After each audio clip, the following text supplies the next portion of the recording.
What is going on today, beautiful people? Hope you're having a lovely summer. As it kicks into full swing. I am.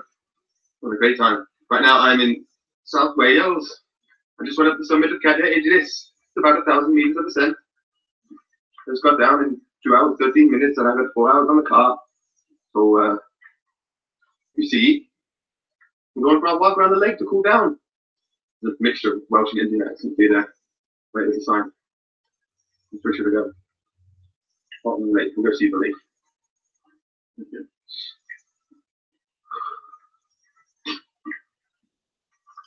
And the rain is so good if you're prepared for it. I really don't mind. Look how happy this all is. This loves the rain. It's very grateful for these lush green mountains. Been here once before with John, Millie, and Ben, and we tried to summit it and it snowed. And it was warm then as well, and it suddenly started snowing. This is the nature of mountains, part of why I love them. Unpredictable. Get bored of predictability, I guess. We all do. We all do.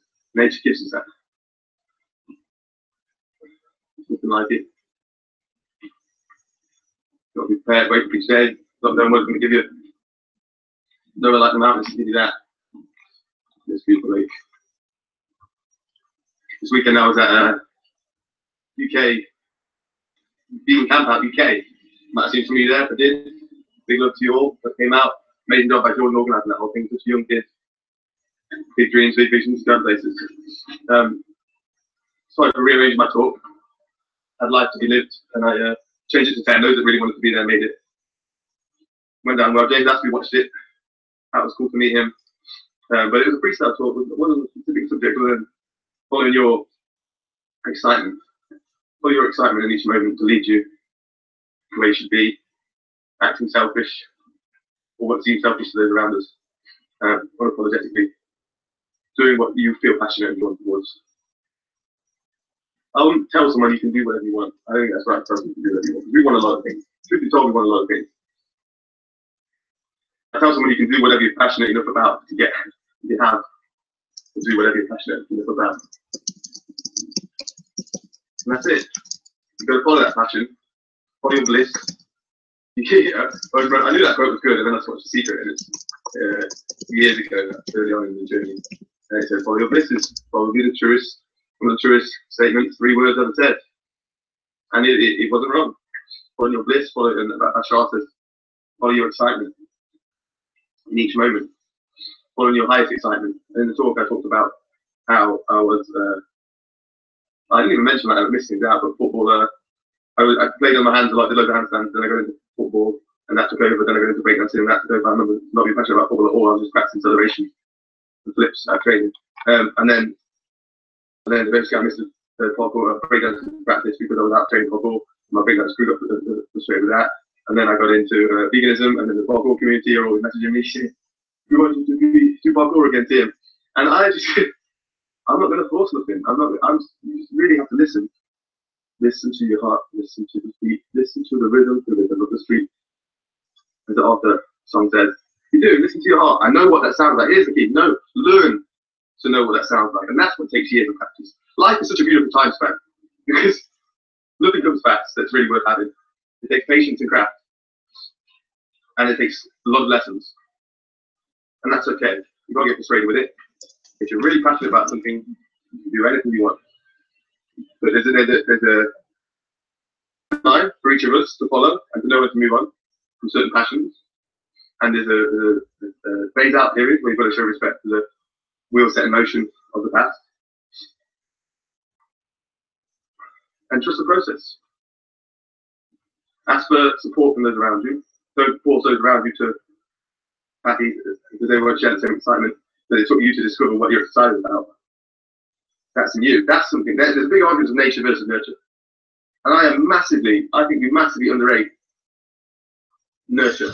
And we blame a lot of things on genetics and gene capabilities, but passion can override almost all of that. But there is a deep underlying nature within all of us that drives us, that shows us what we're passionate about. I remember seeing breakdancers on TV, on music videos, and being so blown away by it. That wasn't like a choice. That wasn't something that was nurtured into me to be passionate. Everyone watches these videos at some point. I just made a connection with it and was drawn to it and had a belief in me that I wanted to understand that and do the same tricks. This is where the nature comes into it. And you might have that might be music for you. It might be freestyle soccer, freestyle football. It might be football. It might be art. It might be making YouTube videos. It might be food recipes. It might be running, trail running. Might be creating 3D graphics and all sorts of things. But that's something that's within you. That is your nature. And it's getting that balance of what am I naturally attracted to and what can I train and hone in on and what is the most exciting. I get a lot of questions. People say I don't feel that good on veganism. Am I getting in a B12? What's going on? I don't feel motivated or I don't feel energized. I'm low on energy. I think as much as your diet is going to give you energy is how much passion you are to live your day to day. And as you grow and evolve, you are going to grow from those around you. If you are an adept and you put the pressure on yourself to what's got to evolve without anyone around you putting it on you. As I speak from my own experience with choosing to be more or to be raw vegan right now, no one tells you to do it, no one wants you to do it. That's something I put on myself because I want to grow and evolve and continue. And that's not what I don't want to, I'm not doing it because I want to grow and evolve. I do it because I'm sensitive to knowing that I could feel better. And then testing different pathways and finding out which ones do make you feel better, and this being one of them.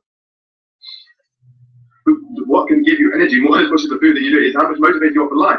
And if you're not motivated for life, then there's somewhere you're not following your excitement in each moment. Now, one of the things is finding out what excites you, because that can be certainly a question is, well, I've been there many times. I don't have anything that really excites me. I remember when I was a kid, I used to get up out of bed, middle of the night, lie in bed, thinking of breakdancing tricks, turn the light and practice the breakdancing tricks, and then go back to bed and then think more tricks, and then trying to create combos and things in my head. I remember waking up to play Football Manager, like 2007, 8, no, I must have been younger than that. I used to wake up and go straight into the computer to play Football Manager. I couldn't wait to go play Football Manager. And those moments of excitement, that's what we need to get to. And I don't always have that. I certainly don't always have that. Mountains give me some of that. Running game that again, when I first started waking up early to go out and run. To find that, that's your mission. To find that, you've got to try new things. You've got to get yourself into new scenarios. You've got to take yourself out of old habits. Travel. That's probably the best thing I advise you. Because when you see things with open eyes and then you're open to trying new things, you've got to find what excites you. Because if you're low on energy, it's not always the diet. I promise you it's not always the diet. It's how exciting for life. And as you evolve, know that things are going to drop away around you that used to give you satisfaction that don't anymore. People, jobs, practices, training, whatever you're doing, you might not feel the same passion anymore. And that's okay. Just find out what your new level of evolved consciousness is in tune with and chase that. When I started this walk, I had no idea what I was going to talk about. That was pretty nice. Did a cool down Flatland walk. Tim Sheep out in Wales. I love you all. Be kind to yourself. We've got Raw August coming in August. Stay tuned. Subscribe.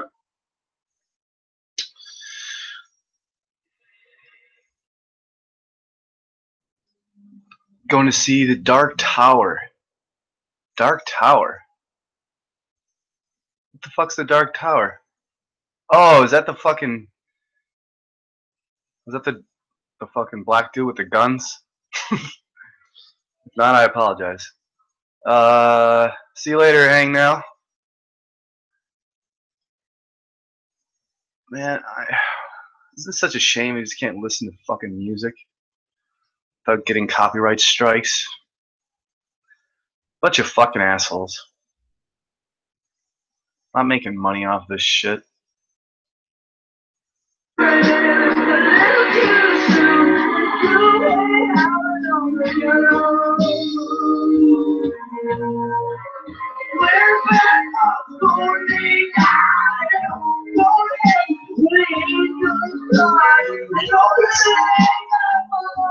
Yeah, that's the original people who wrote that. Yeah, I've been listening to the originals. It's fucking badass.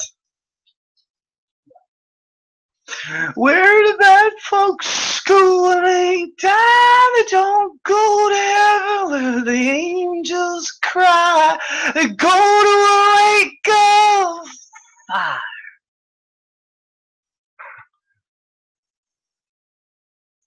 I'm a mindless idiot. It's Jesus don't want me for a sunbeam. Sunbeams are not made like me. Don't expect me to cry.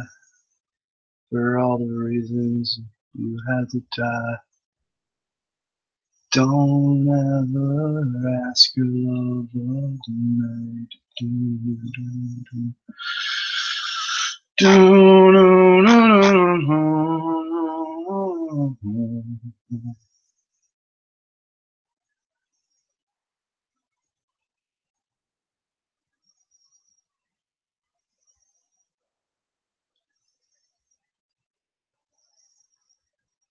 Project Phi from Google. The phone plan just got satisfying. Oddly satisfying.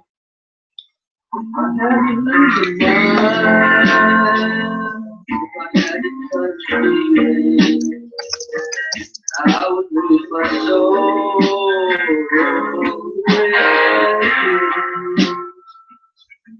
I don't have to think. I only have to do it. The results are always perfect. That's all.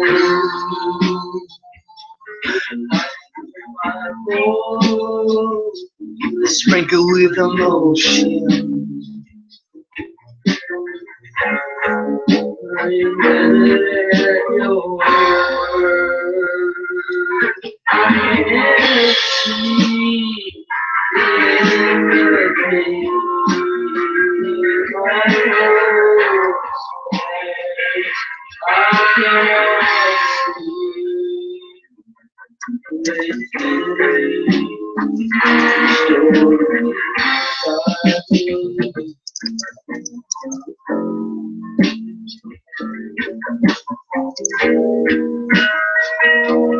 How's it going, Dread? How you been?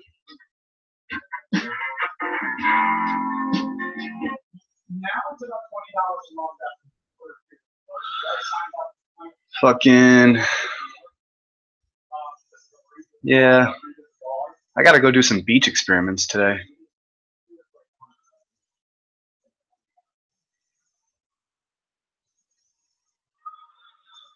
I gotta go do some beach experiments with the Berkeley scientist that I debated with.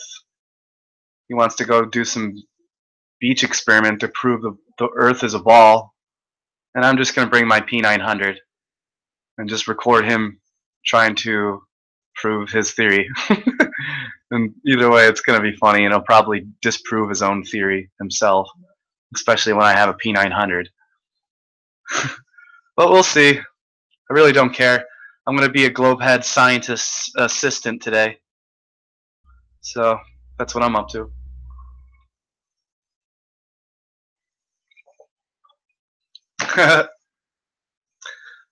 Let's see here. Here, I'll give you the Hangout. If you want to join, yeah, it'll be entertaining. It just gets. I wish I could perform my experiment, which is the 2 tripods with a 2x4 and a level, and then you take the 2x4 and you level up the 2x4 with the horizon, and you make sure the level is level with the 2x4 is level with the horizon at the beach, and then the level on top of the 2x4 is level. The bubble is correct, and there should be curvature, especially if I get like a 2x8. There should be. I'm at the Pacific Ocean. There should be a drop. Like a drop. There should be a curve. You can't have 180 degree angle. Level. How many sections of 180 degree level flatness does it take to equal a fucking ball? So I'm just gonna be a fucking Globehead scientist assistant today, and he's gonna pick me up, and we're gonna go to the beach. I'd tell you what beach, but it's fucking can never be too careful out there. So I'll bring my P900, and yeah, as long as the board isn't warped, yeah, yeah. I mean, obviously not. For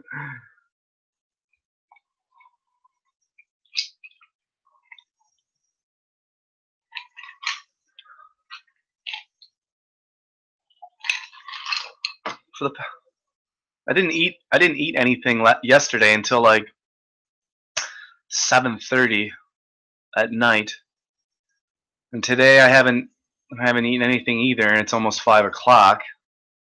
I mean, I had a coffee, water, obviously. I don't know why I'm not eating too much the past couple of days. Maybe because all my plans have been fucking changed. My Earthship Academy, I was going to go to the Earthship Academy in a couple of days, but that got delayed a couple of months, so I'm going to be in San Diego a little bit longer than I expected. So, I don't know. I don't really like to tell people my plans. That's why I really didn't tell people my plans to begin with. And I'm going to tell people my plans. Just keep your plans to yourself. Just go ahead and do the things that you plan on doing. If you're just talking and talking, and you don't actually do any of the things that you're fucking talking about, well, you're full of shit. You're full of shit. So, yeah. So, my roommate just got home, and I haven't eaten anything all day. And I was thinking maybe I should eat something before I start this. And I'm going to get picked up in about an hour and a half by the Ball Earth scientists to go perform some experiments. So I'm here. If you want me to perform any experiments at the beach, let me know.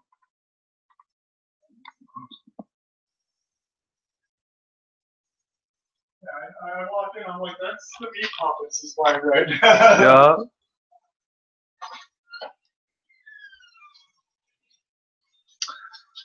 You still panting, bud? Yeah. Good boy. Oh, your breath's stinky, Bubba.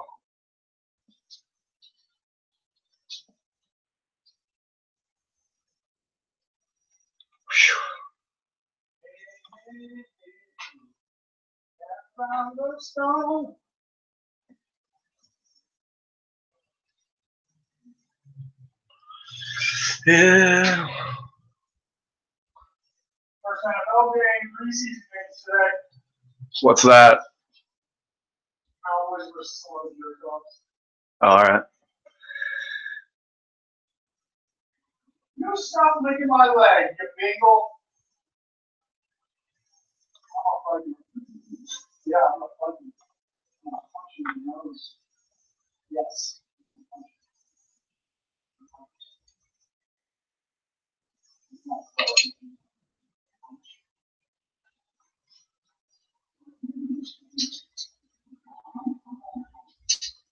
Just simple.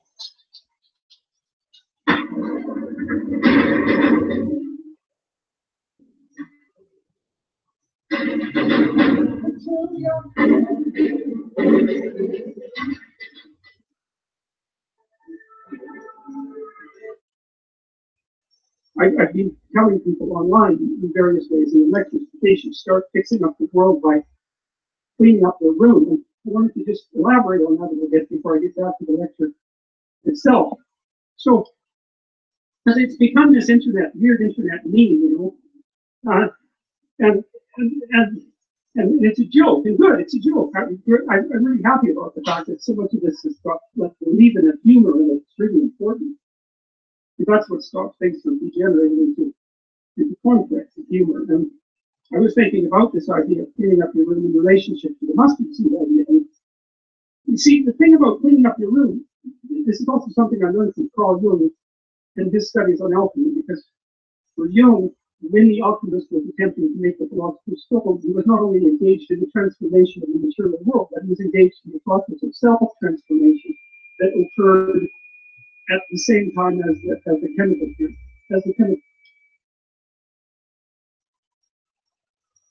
And the Lord said unto Abram, and this is the opening of the story: get thee out of thy country, and from thy kindred, and from thy father's house, unto a land that I will show thee.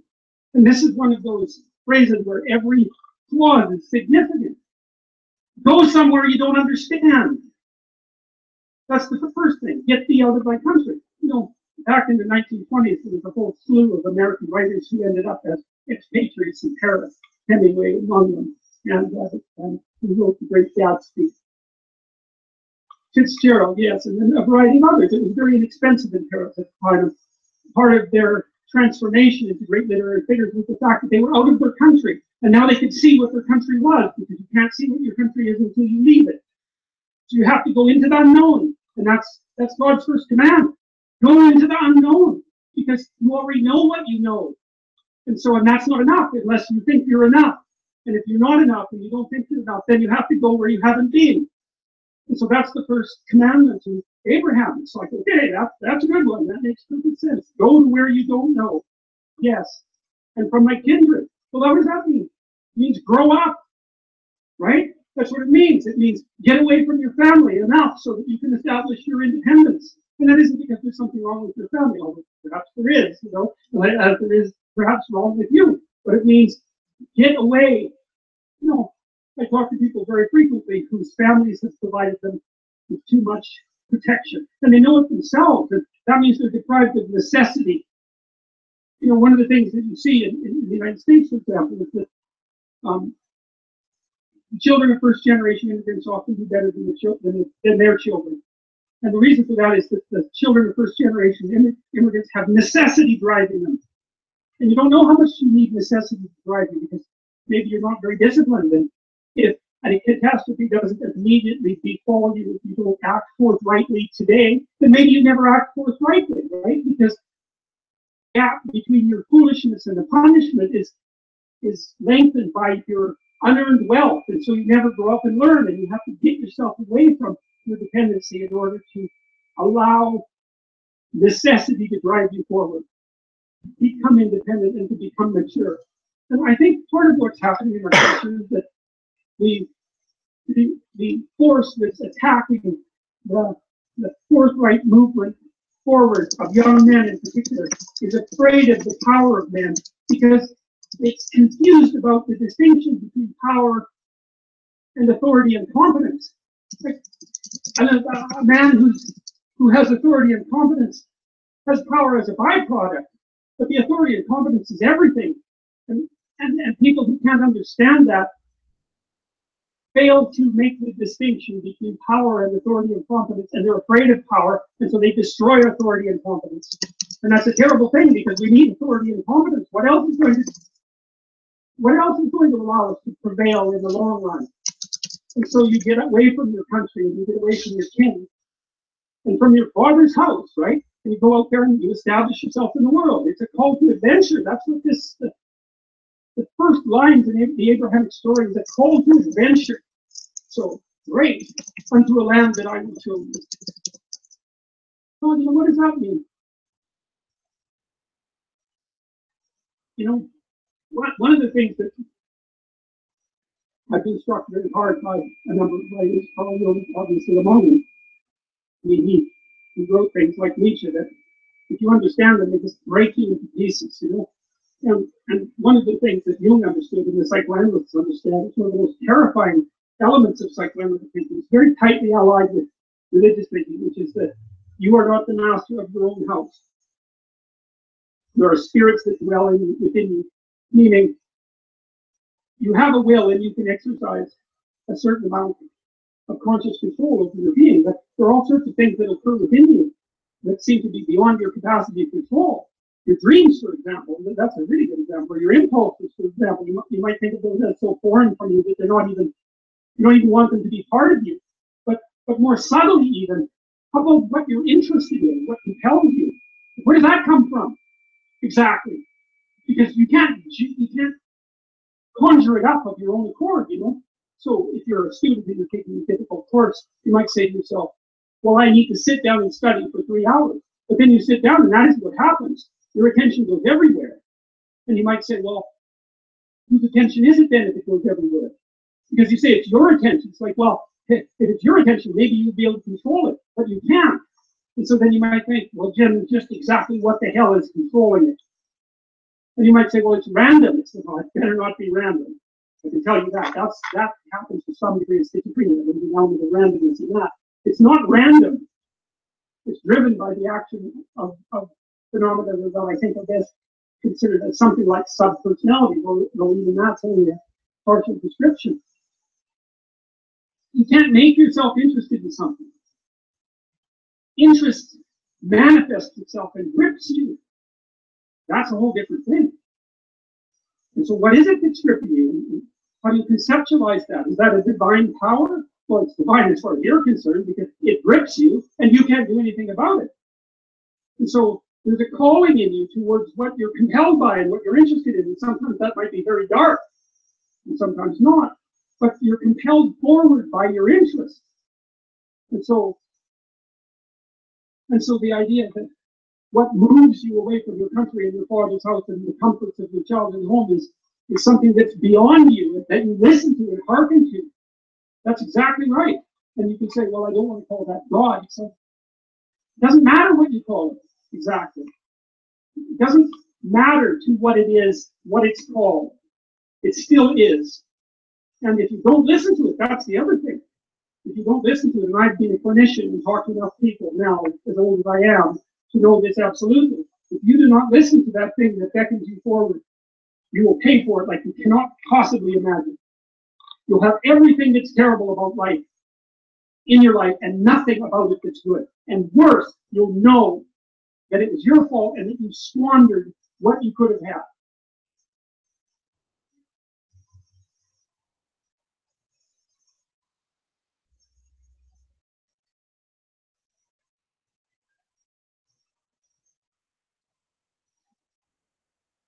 Billionaire booklet, okay, 44 pages. Promise you, regardless of where you are right now in your life, in debt, broke, no job, got a job, great job, got a little bit of money, All right, so what does the frame look like? Well, I think it looks something like this, and this is, as far as I can tell, this is the bare bones. This is the bare bones of a variety of things. It's a bare bones story. It's a bare bones conceptual framework. It's the bare bones Dasein, to speak in Heideggerian terms. It's the bare bones world that you live in. You're always in one of these worlds. There's no getting out of them. You can move from one to another, but you're always in a world like this. And so this is the world that you're in. You're somewhere, because you have to be somewhere. Now, you might not know where that is, which means that the somewhere that you are is chaotic, in which case you need to go over your past in great detail and figure out where you are. It's like you're lost, right? You're lost, and the problem with being lost is when you're lost, you don't know where to go, and the problem with not knowing where to go is there's a million places that you could go, and a million places is too many places for you to go without dying. So being lost is not good. But one of the things that we built online is this program called Past Authoring that helps people lay out the narrative of their past, to identify, to break their life down into 6 stages, epochs we call them, and then to identify the emotionally significant moments in each epoch and write them out. What happened negatively, what happened positively, what the consequences were, what you derived from it, perhaps what you could have done differently, perhaps what you learned from it, all of that, so that you can narrow in, zero in on determining precisely where it is that you are right now. And people are often loath to do that because they actually don't want to know. They'd rather be spread out in that sort of half-blind manner in the fog, hoping that the place that they're at is better than it really is, and deluding themselves by remaining vague, than to figure out, I'm right here, right now, with these specific problems. But it's actually better to do that, because if you have a set of specific problems, and you really narrow them down and really specify them, then you can probably start fixing them, and you can start fixing them in micro ways, bit by bit. But there's no way you can do that without knowing where you are. It's impossible. And you can kind of tell if you don't know where you are. It's quite straightforward. If you are haunted by reveries of the past, for events that are older than approximately 18 months, if they continue to come up in your mind over and over, in your dreams over and over, you haven't extracted the world out from your past experiences. The potential is still trapped in the past. And to confront the potential means to confront the dragon of the past. And of course, that's terrifying. It can seriously be terrifying. So, for example, Maybe you're vague and ill-formed and ill-defined because you were abused or dad when you were a child, 4 years old, something like that. And maybe you were abused by a family member. That's generally who does the abusing. And so that just makes it worse. And then what that means is that you've got you have an implicit encounter with malevolent evil. You have a direct encounter with malevolent evil, but you have an implicit hypothesis of malevolent evil that's plaguing you. It's still there. It's trapped in the memories, right? It's trapped in the representational structure. And as an adult, you are now faced with the necessity of articulating that fully before you have any chance whatsoever of freeing yourself from it. Lots of times people have to go into the past. That's what the psychoanalysts do. And they had to say, look, here's something that came along, just bloody well knocked me over. Right? It isn't even that I repressed it, which I think was Freud's errors, because Freud was a genius, so we'll just leave him alone. But sometimes it's not repression, it's just that terrible things happen to people at such a young age that there isn't a bloody chance in hell they can figure out why they happen or what to do with it, or what they mean. And then you can carry that with you. When you carry it with you, it's like your body encounters the world in stages. It happens very rapidly. Well, it can extend over years, but the initial stages happen very rapidly. So, for example, if you're walking down the road and you hear a large noise, a loud noise behind you, you go like this. That's a predator defense response. By the way, you crouch down. And that's to stop something from jumping on your back and getting at your neck too easily. That's like a few hundred milliseconds. It's really fast, even faster than that. And it better be, because something like a snake, we'll say, can nail you just right now, so you better be fast. But it's low resolution. It's like danger snake, something like that, or danger predatory cat. It's that fast. And then you can unravel that and categorize it, but that takes time. You do that with emotion, and then you do it with cognition, and you can do that with long-term thinking, because maybe you've encountered someone specifically malevolent and predatory at work. It happens to people a lot, who's operating as a destructive bully, who seems to have no positive function whatsoever, and is only living that out. And then you don't know what to do about it. So you're in prey mode. You'll be in this kind of mode, although that would help too. But I mean, you're acting like a prey animal, and then you have this terribly complex thing to decompose, which is, what the hell's up with this person? Why are they making my life miserable? What is it about me that allows them to make my life miserable? That's a nasty little road to walk down, and you're stuck with having to decompose it. Maybe you can't. Maybe formulating an explicit philosophy of good and evil to deal with something malevolent in your environment actually just happens to be beyond you. And that could easily be. It's certainly the case for people who are young. And it's the case for plenty of adults as well. It's no simple thing to manage. It's something too that often soldiers of post-traumatic stress disorder have to do, because they've encountered terrible things. They've either done them or ran into them. They need to update their moral model of the world, or if they end up in something closely approximating hell. Anyway, so you need to know where you are. Yes, where are you? So you're navigating. You're a navigator. You're a sailor on an ocean, and that's what you are. You're a mobile creature. You're going from point A to point B all the time. You're not sitting there glued to a rock like some brainless, sea creature. There's a funny little creature called a hydra. Very simple little creature. In its juvenile stage, it has a brain. It swims around, but then when it turns into an adult, it latches itself to a rock and promptly digests its brain. Because if you're just sitting on a rock and you're not moving, you don't need a brain. So, but that's not our issue, right? We're zipping around the world, and so we're navigating agents. And so to navigate, there's two things you need to know. And the first is, where the hell are you? Exactly, precisely, right? Razor sharp. What's good about you and what's bad about you? By your own reckoning. You don't have to. You can ask other people, but this is a game you play yourself. It's like, as far as I'm concerned, I'm taking stock. What is it that's okay about me, and what needs some work? And you got to watch to not be too self-critical when you're doing that too, because that can just be another kind of flaw.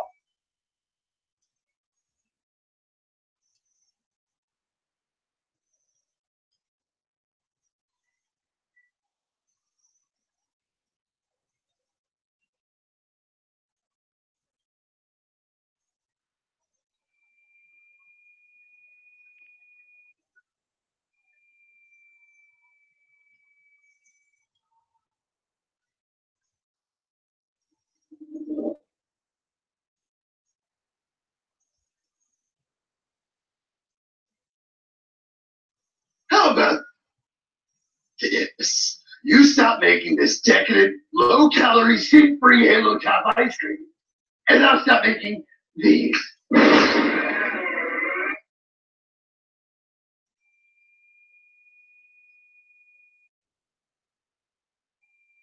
So you might say, well, what would happen if you abided by your conscience for 5 years or for 10 years? What sort of position might you be in? What sort of family might you have? What sort of relationship might you be able to forge?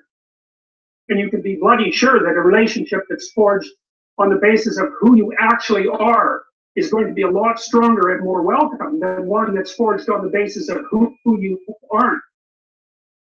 That the person you're with has to deal with the full force of you in all your ability and your catastrophe, and that's a very, very difficult thing to negotiate. But if you do negotiate it, well, at least you have something, you have somewhere solid to stand, and you have somewhere to live. You have a real life, and it's a great basis upon which to bring children into the world, for example, because you can have an actual relationship with them instead of torturing them half to death, which is what happens in a tremendously large minority of cases. Well, it's more than that too, because, and this is what I'll close with, and this is why I wanted to introduce Solzhenitsyn's writings to you to see, because it isn't merely that your fate depends on whether or not you get your act together and to what degree you decide that you're going to live out your own genuine being. It isn't only your fate, it's the fate of everyone that you're networked with. And so, you know, you think, well, there's 9 billion, 7 billion people in the world. We're going to peak at about 9 billion, by the way, and then it'll decline rapidly, but 7 billion people in the world, and who are you? You're just one little dust mote billion, and so it really doesn't matter what you do or don't do, but that's simply not the case. It's the wrong model, because you're at the center of a network. You're a node in a network. Of course, that's even more true now that we have social media. You'll know 1,000 people, at least over the course of your life. People each, and that puts you one person away from 1 million, and 2 persons away from 1 billion. And so that's how you're connected. And the things you do, they're like dropping a stone in a pond. The ripples move outward, and they affect things in ways that you can't fully comprehend. And it means that the things that you do and that you don't do are far more important than you think. And so if you act that way, of course, the terror of realizing that is that it actually starts to matter what you do. And you might say, well, that's better than living a meaningless existence. It's better for it to matter. But I mean, if you really ask yourself, wouldn't you be so sure if you had the choice? I can live with no responsibility whatsoever. The price I pay is that nothing matters. Or I can reverse it and everything matters. But I have to take the responsibility that's associated with that. It's not so obvious to me that people would take the meaningful path. Now, when you say, well, nihilists suffer dreadfully because there's no meaning in their life and they still suffer, yeah, but the advantage is they have no responsibility. So that's the payoff, and I actually think that's the motivation. Say, well, I can't help being nihilistic. All my belief systems have collapsed. It's like, yeah, maybe. Maybe you just allowed them to collapse because it's a hell of a lot easier than acting them out. And the price you pay is some meaningless suffering, but you can always whine about that and people will feel sorry for you.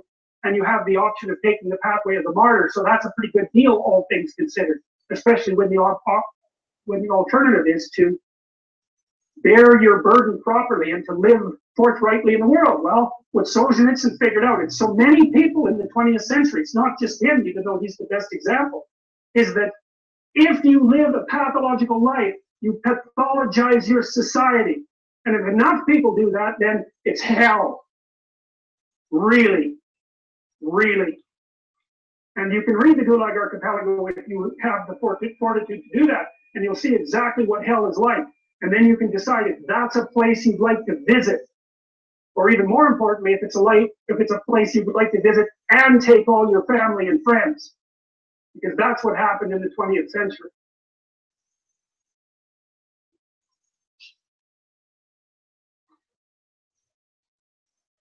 All right. Go on the father. I like these representations. I like the triangle idea. I mean, I don't know why God is wearing a triangular hat. It's just kind of a strange fashion to it. But I think it's associated with the idea of the pyramid, and I think that's associated with the idea of the hierarchy of authority. And I think that's why the Egyptians put their pharaohs inside pyramids. I know there's more to it than that, but I think some of that has to do with the notion of this hierarchical structure. That's speculative, obviously. I don't want to make too much of it, but But I can't help but think that there's something to that. See, that's on the back of the American dollar bill. I like that a lot. That's like the Eye of Horus from the Egyptians. And so the idea here is something like, at the top of the hierarchy is something that is no longer part of the hierarchy, right? So if you move up the hierarchy enough, what happens is that you develop the ability, as a consequence of moving up that hierarchy, to be detached enough from the hierarchy so you're no longer really part of it, and so that you can move in all sorts of different hierarchies. And the idea here is that the thing that you're really developing is the capacity to pay attention.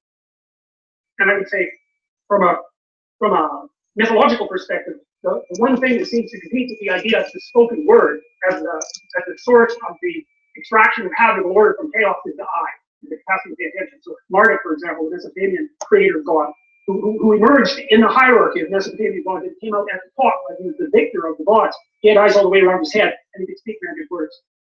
And I really like that. I really like that idea. And the Egyptians built that idea too, because their god Horus with the eye. Everyone knows the eye of Horus. That image is so compelling that we still know about. Everybody has seen the eye of Horus with a really open pupil. And what the Egyptians learned was that the open eye was what revivified the dead society. It's so smart. So what do? If your life isn't in order, bloody well pay attention. And that isn't the same as thinking. It's a different process. Paying attention, thinking is like the imposition of structure in some sense. I know I'm oversimplifying, but paying attention is something like watching for what you don't know. And so like one of the things I often recommend to my clinical clients if they're having trouble with a family member is, number one, shut up. Don't tell them anything about yourself. Just, I don't mean in a rude way. It's just like, no more personal information. Number two, watch them like a hawk and listen. And if you do that long enough, they will tell you exactly what they're up to. And they will also tell you who they think you are. And then you'll be shocked because they think you're something, generally speaking, that's not like what you are at all. And when they tell you, it's like a revelation to both of you. But attention is an unbelievably powerful force. And you see this in psychotherapy too, because a lot of what you do, and in any reparative relationships, really pay attention to the other person. Pay attention and listen. And you would not believe what people will tell you or reveal to you if you watch them as if you want to know, instead of watching them so that you'll have your prejudices reinforced.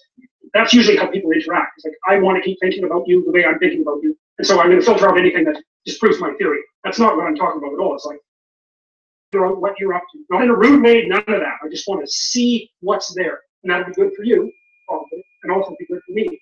So, well, so that's the idea that, climbing up a hierarchy of authority can give you vision, and that vision can transcend the actual hierarchy. I think that's also that's the metaphysical space that an artist occupies. Because artists really aren't in a hierarchy, they're outside of hierarchies. You've watched The Lion King, most of you? Yeah. That's Zazu, the little bird with the eye of the king. That's the same thing there. So, and that's echoed in this idea as well. So well, that's some more ideas of hierarchy, same idea. This is, right, gold, silver, bronze. Why gold? Gold is the sun. Gold is pure. Right? So the idea is that the thing that's at the top of the hierarchy is incorruptible, because gold doesn't mix with anything else. It's the sort of metal that doesn't ever become corrupted. It's a noble metal, it doesn't become corrupted. And so it shines like the sun, and it's associated with what's ever at the top of the hierarchy. And the gold metal is a disc, like the sun, and it's awarded to those people who occupied the top position and who are manifestations of the ideal. And here's I'll tell you a quick story. Imagine that you're watching an Olympic contest.